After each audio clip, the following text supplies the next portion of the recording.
Hello everyone. Today, I'm going to show you how I transformed a simple kitchen spoon into something incredibly useful for DIY projects. This spoon might look ordinary now, but in a few minutes, I'll turn it into a versatile tool, perfect for precision work. I'm marking a specific section on the spoon's handle with a marker. This is where we'll make our first cut to start shaping our new tool. I'm securing the spoon firmly in a vise. Using an angle grinder, I'm carefully cutting the marked section of the spoon handle.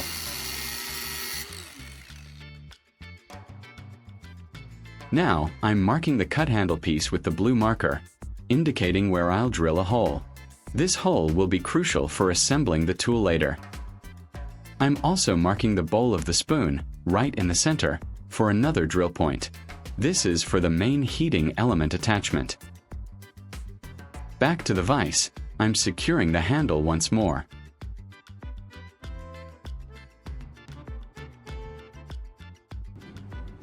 Using a drill, I'm carefully making holes in the previously marked prongs. This hole is essential for mounting the wires securely.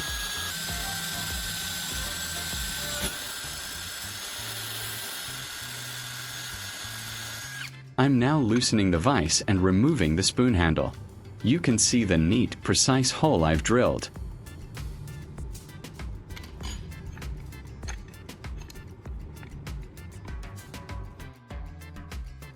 I'm placing the spoon head into the vise, securing it tightly so I can drill the hole in its center.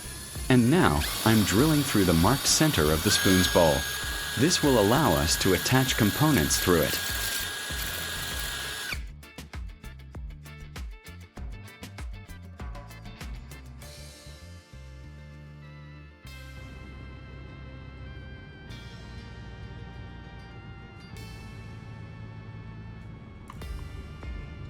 Here I have a valve. This is what we'll use to firmly attach our heating element to the spoon head. I removed the nut from the valve, resulting in a bolt and a nut.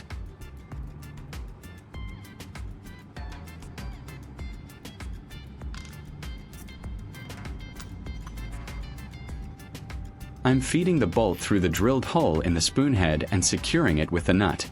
This creates a solid attachment point. It's important to make sure this is very secure, as it will hold the main heating component.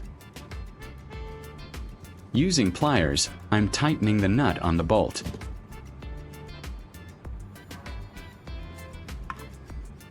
Now for the wiring.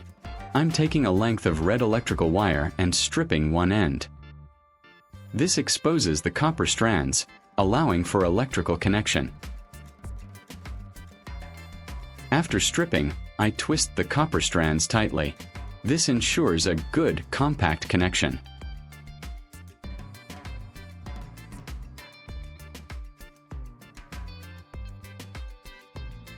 I'm threading one end of the stripped twisted wire through the prongs of the spoon handle.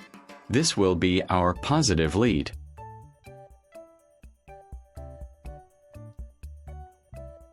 If you find this video interesting, don't forget to like, subscribe, and turn on the notification bell so you don't miss any interesting ideas coming soon.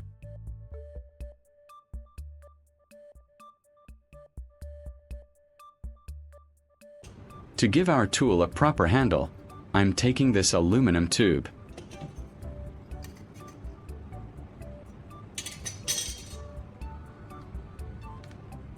I'm carefully threading one end of the stripped wire through the drilled holes in the spoon handle.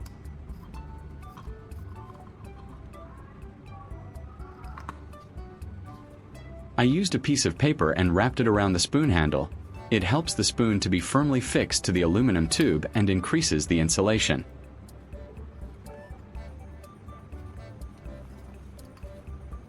Then, I'm wrapping it tightly around the handle to ensure a solid connection.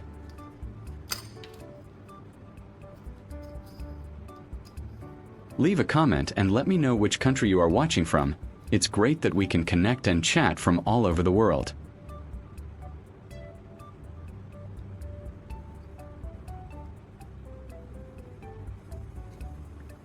To permanently secure the spoon handle and the insulating sleeve within the aluminum tube, I'm applying a few drops of super glue. This will prevent any rotation or slippage during use.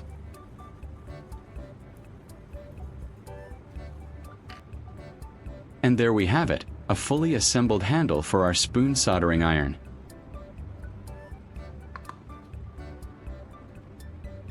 I'm stripping the free end of the red wire, preparing it for the next connection.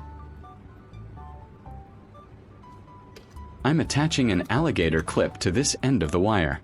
This will be our positive connection to the power source. These clips will allow us to easily connect our tool to a power source, making it versatile and portable.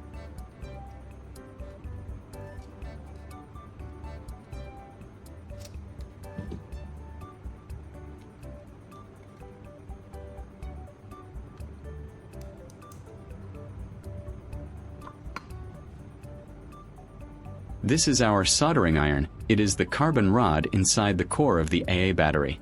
It's perfect for this application because it heats up quickly and to a high temperature. I'm screwing the carbon rod into the nut we previously attached to the spoon head. This positions the heating element perfectly for soldering.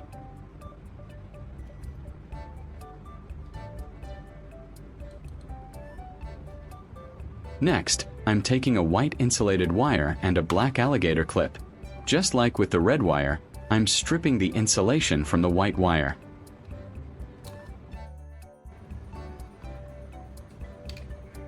I'm attaching the black alligator clip to the stripped white wire. This will be our negative lead.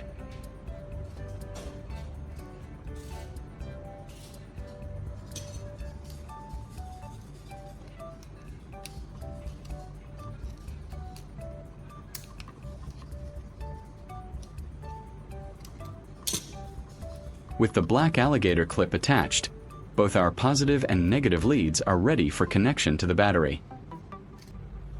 I'm using a Duramoto GT6A battery for this demonstration. I'm connecting the red alligator clip to the positive terminal and the black alligator clip to the negative terminal of the battery. I've placed a small piece of wood in front of the battery as a base for testing.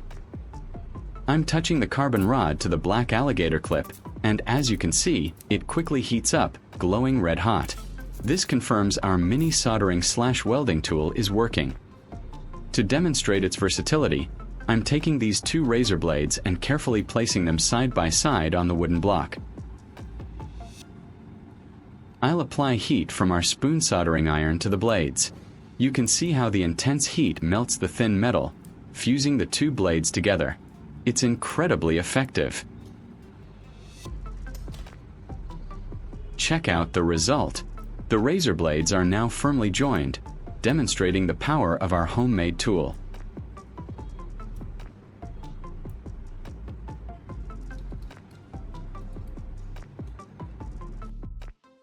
For another test, I'm taking two pieces of red wire.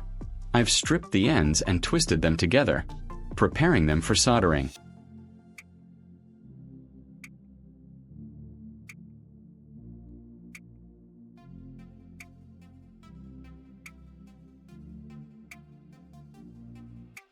I'll connect one end of the twisted wire to the black alligator clip to complete the circuit. I'm using the spoon soldering iron to solder the twisted wires together. The heat quickly melts the solder, creating a strong electrical connection. This is so much faster and more convenient than waiting for a traditional soldering iron to heat up. As you can see, the wires are perfectly soldered, showing the versatility of our improvised tool.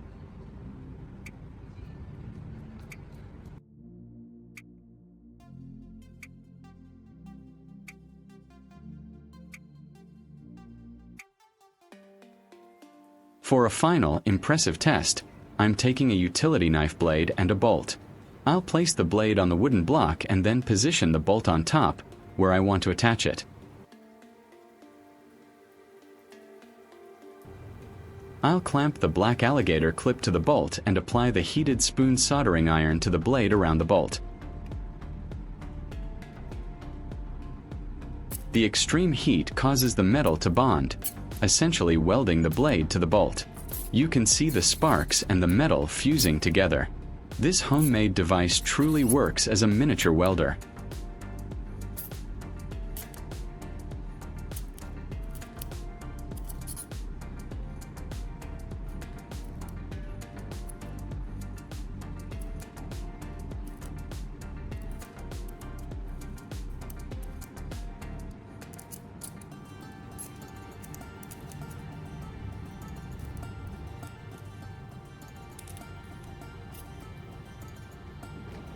This amazing tool, made from a simple spoon and a few parts, can handle small welding and soldering jobs with ease. It's incredible what you can create with a little ingenuity.